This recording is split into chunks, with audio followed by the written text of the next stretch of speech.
The nation of Israel is the only favored nation of God on the planet.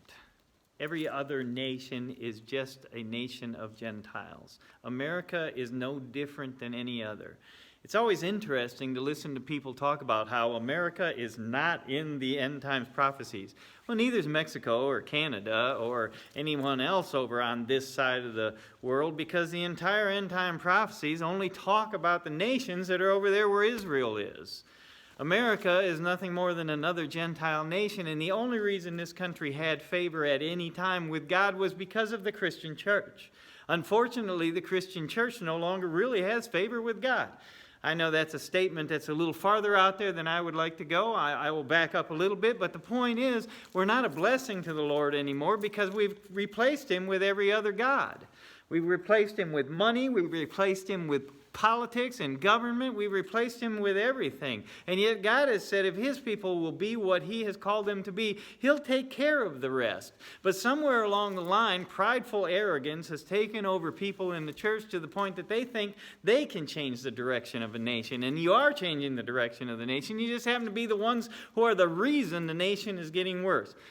We, as the Christian church, are the power in America to change the course of the nation by spreading the gospel, by saving souls, or simply by getting on our knees and praying and acknowledging the fact that we have no power to change anything, that all the power is with God. If you've never read the book of Daniel closely, you should read it. Because 4 times in there, when talking about Nebuchadnezzar going out and eating grass, 4 times it is recorded that the King of heaven is sovereign in heaven and in the affairs of men and gives the rule over them to whomever He chooses.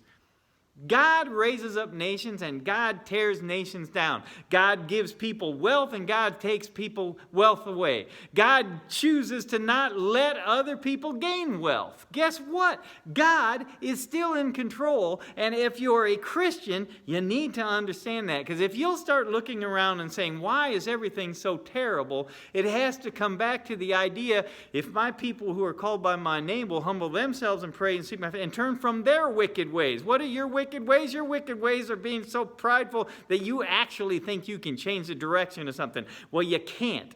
And if God has left any kind of a window of opportunity for repentance and change, because I've read the book, I know how it ends, all right? So if He has left any window to put that on hold, then that window is that we return to 100% trust and belief and acknowledgement of Him. And if you're not doing that, then you're just not right.